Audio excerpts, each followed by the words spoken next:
사무엘상 20장 35절부터 42절의 말씀을 가지고 만남과 헤어짐이 있는 삶이기에 라는 주제로 하나님 말씀 같이 묵상합니다. 중국의 고전 가운데 회남자라고 하는 책이 있습니다. 이 책에는 세옹지마라고 하는 유명한 그 고사 성어가 포함되어져 있습니다. 중국 변방에 어떤 노인이 기르고 있던 말이 갑자기 주인을 떠나서 도망을 갔습니다. 사람들이 찾아와서 그 말을 잃어버려서 어떻게 하냐고 걱정을 했지만 의외로 노인은 굉장히 담담했습니다. 얼마가 지나지 않아서 놀랍게 도망갔던 말이 많은 야생마들을 이끌고 돌아오게 됩니다. 사람들이 이제는 또 찾아와서 얘기를 합니다. 말이 많아졌으니까 부자가 되었겠다고, 얼마나 기쁘냐고 이야기를 하는데 노인은 갑자기 얘기를 합니다. 이게 화가 될지 누가 아냐고 이야기를 하지요. 얼마가 지나지 않아서 노인의 아들이 변방에서 온 말을 타다가 떨어지게 되었고 큰 부상을 당하게 되었습니다. 사람들은 아들의 부상을 위로했지만 노인 역시 또 이것이 어떻게 풀릴지 모르니까 두고 보자 하면서 시간을 보내게 되지요. 얼마 후에 그 지역에 전쟁이 일어나지 않습니까? 그래서 많은 청년들이 징집되어졌음에도 불구하고 노인의 그 아들은 부상 때문에 결국에는 전쟁에 나가지 않았고 생명을 얻게 되었다는 이야기입니다. 여러분, 우리의 인생을 가만히 한번 보세요. 기쁜 일과 좋지 않은 일이 우리들의 인생 가운데는 반복되어집니다. 마찬가지로 우리의 인생에는 만남도 있고 헤어짐도 있고 이것도 역시 반복되어지는 특징이 있습니다. 그렇기 때문에 혹자는 그렇게 얘기를 합니다. 우리의 인생은 만남과 헤어짐의 그런 연속에 있다라고 이야기할 정도입니다. 여러분, 이처럼 우리의 삶 가운데 만남과 헤어짐이 반복되기 때문에 때로는 좋은 만남이 있을 수 있고 아름다운 헤어짐도 있을 수 있지만 때로는 만나지 말아야 될 만남도 있고 악하고 상처나는 헤어짐도 우리의 삶 가운데는 있는 것입니다. 사람은 누구나가 다 만나는 것을 기뻐합니다. 그리고 헤어지는 거 별로 좋아하지 않습니다. 물론 우리 이민자들을 보니까 그런 얘기를 많이 하더라고요. 손주들이 올 때 참 많이 기뻐하지만 헤어질 때 더 기뻐하신다면서요. 누가 그러더라고요. 어떤 목사님이 그래요. 손주가 올 때 드리는 감사원금의 액수와 아이들이 갈 때 가는 감사원금의 액수가 달라진다고 합니다. 참 의미 있는 얘기인 것 같아요. 결국 만남과 헤어짐이 반복되기 때문에 우리에게 꼭 필요한 지혜가 있습니다. 다시 그 영혼을 만날 수 있다는 그것을 알고 저희들이 만나고 헤어지는 지혜가 필요합니다. 다시 만날 수 있기 때문에 헤어져도 아름답게 헤어져야 되고요. 이유가 있다면 세상이 넓지 않고 꼭 만날 수밖에 없는 그런 좁은 세상을 저희들이 살아가기 때문에 그렇습니다. 결국 신앙인에게 만남은 물론 헤어짐 모두가 다 꼭 필요한 것이 있다면 아름다움이 그 안에 있어야 되고 은혜가 있어야 됩니다. 본문을 보시면 요나단은 사울로부터 다윗을 지키려고 무던히 노력을 했습니다. 근데 결론적으로 다윗을 지키지 못했고 다윗과 헤어져야 되는 상황에 처하게 되었습니다. 다윗과 요나단은 하나님의 경륜 가운데 만나게 되었고 진심으로 서로를 아끼고 사랑하는 관계로 그런 귀한 그런 만남을 가지게 되었죠. 그러나 이제는 어쩔 수 없는 상황이 되어서 헤어져야 되는 시간에 직면하게 되었던 것입니다.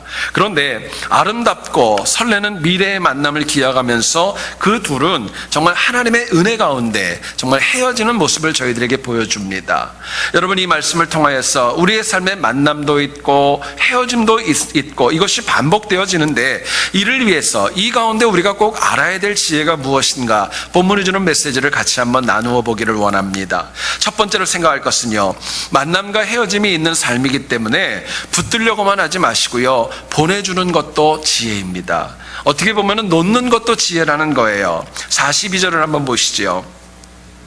일부만 읽습니다. 평안히 가라. 우리 두 사람이 여호와의 이름으로 맹세하여 이르기를 여호와께서 영원히 나와 너 사이에 계시고 내 자손과 네 자손 사이에 계시리라. 요나단이 이야기합니다. 여러분, 요나단은 진심으로 아꼈던 그 다윗을 보내기보다는 진심으로는 그 영혼과 오래도록 같이 있고 싶은 마음이 훨씬 더 많이 있었습니다. 당시 생각해 보시면요, 요나단은 왕자였습니다. 사울 다음에 가장 권력을 크게 가지고 있는 영혼이었었죠. 어쩌면 억지로라도 사울을 설득할 수도 있었고 주변에 여론을 조성한다거나 동조자를 만들어가지고 다윗을 억지로라도 붙잡아둘 수 있는 그런 힘과 기회도 그 영혼에게는 있었던 거예요. 그런데 요나단은 다윗을 죽이려고 하는 사울의 그 의지가 너무나도 굳건하기 때문에 그것을 바라보고 결국은 다윗을 보내기로 결정을 했던 겁니다. 여러분, 요나단의 위대함이 있습니다. 다윗을 붙잡을 수도 있고 붙잡고 싶었지만은 그럼에도 불구하고 다윗을 보내주게 됩니다. 실제로 만약에 요나단이 다윗을 붙들었다면 잠시는 기쁘고 또 헤어지지 않으니까 그 마음에 좀 푸근함도 있었겠지요. 그러나 다윗이 있으면서 사울에게 당하는 고통과 아픔을 생각하면 어쩌면 요나단이 더 많이 힘들고 아파했을지도 모르겠어요. 결국 만남과 헤어짐이 반복되는 인생에서 어떤 경우에는 보내주는 것, 놓는 것, 헤어지는 것도 하나님이 주시는 은혜로 표현될 수 있다는 것입니다. 그래야 아름답고 지혜로운 헤어짐이 훗날 하나님이 허락하시는 복되고 귀한 아름다운 만남이 될 수 있기 때문에 그렇습니다. 여러분, 그런데 사람은요, 뭔가를 보내주고 누군가를 놓고 내 생각을 갖다 내려놓는 거, 이거 정말 쉽지 않습니다. 한번 이렇게 쉽게 마음에 잡히면은요, 그거 내려놓으려고 하지 않아요. 제가 한번 여러분들에게 질문을 드리기를 원합니다. 말씀을 못하는 농아가 칫솔을 사려면은 어떻게 살 수 있을까요? 가게에 가가지고 이빨 닦는 흉내를 하면서 칫솔을 달라고 하면 칫솔을 줄 거예요. 그럼 제가 두 번째 질문을 드립니다. 앞이 보이지 않는 맹인이 지팡이를 사려면 어떻게 해야 될까요? 가가지고, 그렇죠. 좀 몇 분에게 의견이 갈려요. 어떤 분은 손으로 이렇게 지팡이 가려고 하는데, 여러분, 맹인은 말할 줄 알잖아요. 맹인은 말을 할 줄 알잖아요. 그러니까 이게 우리가 처음에 말을 했던 거에 붙잡혀 있어가지고 그 다음 생각을 하면은 더 나은 생각 할 줄 모르는 게, 그게 우리 인간의 연약한 모습이라는 것입니다. 자, 그렇다면 우리의 삶 가운데 누군가를 붙들려고만 하지 말고 보내줄 때, 놓아야 될 때 우리에게 뭐가 필요할까 묻게 됩니다. 본문은 저희들에게 이렇게 얘기하세요. 우리가 사랑과 믿음으로 보내려면은요, 그 영혼을 향하여 평안과 축복을 비는 마음이 저희들에게 필요합니다. 평안을 비는 거예요. 축복을 비는 것입니다.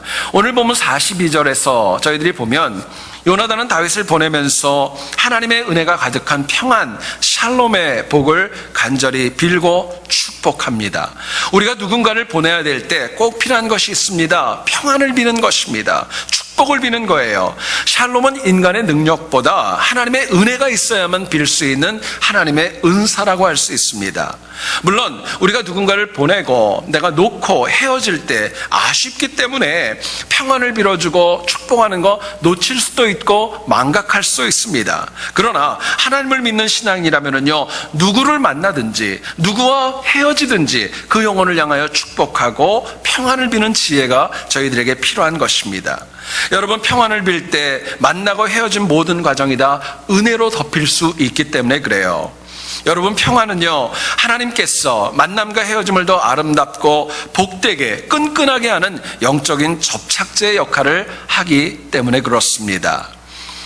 여러분, 우리의 가족들 가운데 때로는 병중에 있고 아픈 영혼들이 있을 수 있습니다. 여러분, 그 영혼들을 향하여서 어떤 언행을 가질 때 우리가 가장 지혜로울까요? 한 2주 정도 됐던 것 같습니다. 개인적인 이야기지만 제가 참 많이 좋아했고 또 저에게 많은 영향력을 주셨던 저희 둘째 외삼촌, 외숙부님이 갑작스럽게 하나님 나라를 가시게 되었습니다. 가능하면 제가 장례식을 좀 집례하면 좋겠다라는 말도 들었을 정도로 참 많이 아쉬웠습니다. 나가지를 못했었는데 그 삼촌의 아들이 저하고 동갑입니다. 저하고 전화를 하다가 그렇게 울면서 얘기를 하더라고요. 아버지가 지금 코마 상태인데 할 말이 없다는 거예요. 어떻게 하면 좋겠냐고. 그러면서 막 우는데 제가 그 영혼에게 그렇게 얘기를 했습니다. 함부로 그 환자 앞에서, 그 외숙부님 앞에서 얘기하지 말고 정말 그분의 귀에는 제일 좋은 말만 해주라고. 사랑한다고, 축복한다고, 그리고 고맙다고, 그 이야기를 하면서 아버님 보내드리라고 제가 이야기를 했던 기억이 있습니다. 여러분, 결국 내가 빈 평안, 그 평안은요, 상대방이 받으면 너무 좋고요, 만약에 못 받으면 그 평안이 누구에게 옵니까? 나에게 오는 것입니다. 나에게 오기 때문에 귀한 거예요. 여러분, 믿음의 조상이었던 아브라함을 아시죠? 아브라함의 특징을 보면 사람을 만날 때나 헤어질 때 보면 언제나 평안을 빌고 축복하였습니다. 땅이 좁아서 조카 롯과 함께 헤어질 때 롯의 평안을 빌어주는 아브라함의 모습을 저희들이 봅니다. 소돔과 고모라 땅을 향하여서 심판을 위해 가는 그 하나님의 천사를 만났을 때도 아브라함은 음식을 대접하고 평안을 빌며 축복하였습니다. 사라의 불평으로 인하여 쫓겨난 하갈과 이스마엘, 그 영혼들을 보며 가슴 아파했지만 축복하고 평안을 빌었던 거예요. 여러분, 그렇기 때문에 하나님께서는 그렇게 모두를 향하여 평안을 빌었던 아브라함의 삶을 풍성하고 넉넉함으로 복의 복을 더해 주셨던 겁니다. 여러분, 생각해 보세요. 하나님을 믿는 신앙인이 누구나가 가지고 있는 특징이 있습니다. 신앙인은요, 하나님을 믿는 영혼이라면 본능적으로 축복을 빌어야 마음에 평안이 있습니다. 누군가가 잘 되기를 원하는 축복을 빌어야 평안이 있는 것이고, 역으로 누군가를 미워하고 저주하면은요, 남이 힘들어지는 거 아닙니다. 내가 힘들어지는 것입니다. 전에 교회가 힘들었을 때 제가 귀가 집에 가기 전에 꼭 하는 개인적인 습관이 있었습니다.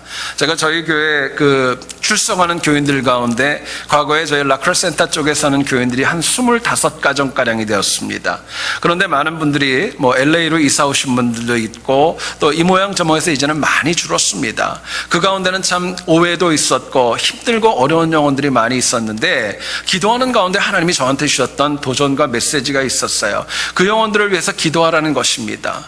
그런데 사실 새벽마다 하기도 쉽지 않았고, 그런 가운데 제가 습관이 뭐가 됐냐면은 집에 귀가할 때 바로 들어가지 않고 그분들의 집을 알기 때문에 한 바퀴를 돌고 귀가할 때가 참 많이 있었습니다. 그러면서 그냥 기도하고 지나가는 거예요. 하나님 이 가정에 복 주시고, 이 가정에 그 아이들 이름 불러가면서 기도하고, 그리고 집으로 돌아갔던 기억이 있습니다. 여러분, 생각해 보니까요, 그때 하나님이 주신 은혜가 더 많이 있었고, 또 그때 저에게 주시는 평안도 적지 않았던 것을 기억합니다. 여러분, 신앙인은요, 만남과 헤어짐의 모든 순간마다 축복하고 평안을 빌어야, 그래야 사람답게, 신앙인답게 살아가는 것입니다. 그게 하나님 주시는 은혜예요. 평안을 빌 때, 축복할 때 성령께서 나를 더 강하게 붙들어 주십니다. 은혜를 주시는 거예요. 힘들어도, 이해가 안 가도 하나님의 말씀대로 순종해서 평안과 축복을 빌 때에 비로소 그 만남과 헤어짐의 은혜로 채워지는 것입니다. 여러분, 그래야 내가 하나님 앞에 설 수 있고, 그 빌었던 평안이 아름답고 복된 열매로 우리들의 삶 가운데 찾아오는 것입니다. 여러분, 실제로 생각해 보세요. 불평하고 원망하고 누군가를 향하여 실컷 원망해 보면은요, 잠깐은 시원합니다. 근데 시간 지나고 나면은요, 후회하지 않습니까? 그냥 좀 더 참을 걸, 그걸 뭘 한다고, 뭐가 마음이 편한다고 그러나는 마음 왜 안 들겠어요? 여러분, 결국 평안과 축복을 빌 때는요, 하나님께서 하나님의 방법대로 더 큰 은혜로 채워주시는 겁니다. 그거 체험하는 게 신앙생활이에요. 여러분, 힘들고 어려울 때 평안을 빈다는 것, 그게 믿음이기 때문에 그렇습니다. 지난 2013년 9월에 1912년에 침몰했던 타이타닉호에서 연주했었던 바이올린이 아주 굉장히 비싼 값에 경매로 나오게 되었습니다. 이 바이올린은 당시 타이타닉호의 8명의 악단의 리더였던 윌리스 하틀리라는 사람의 바이올린으로 판명이 되었어요. 당시 8명의 이 악단들은 나이가 21살부터 33살까지 정말 꽃다운 청년의 나이들이었다고 합니다. 그런데 그들이 특별히 하틀리는 그 바이올린을 자기의 피앙세한테 결혼 선물로 미리 받았던 아주 소중한 선물이었다고 합니다. 굉장히 독실한 감리교 신자였다고 해요. 그런데 이 타이타닉호가 여러분 아시는 대로 침몰하는 과정에 처하지 않습니까? 놀랍게도 이 8명이 흐트러지지 않습니다. 그리고 끝까지 연주하면서 정말 죽음 가운데, 공포 가운데 있는 사람들에게 평안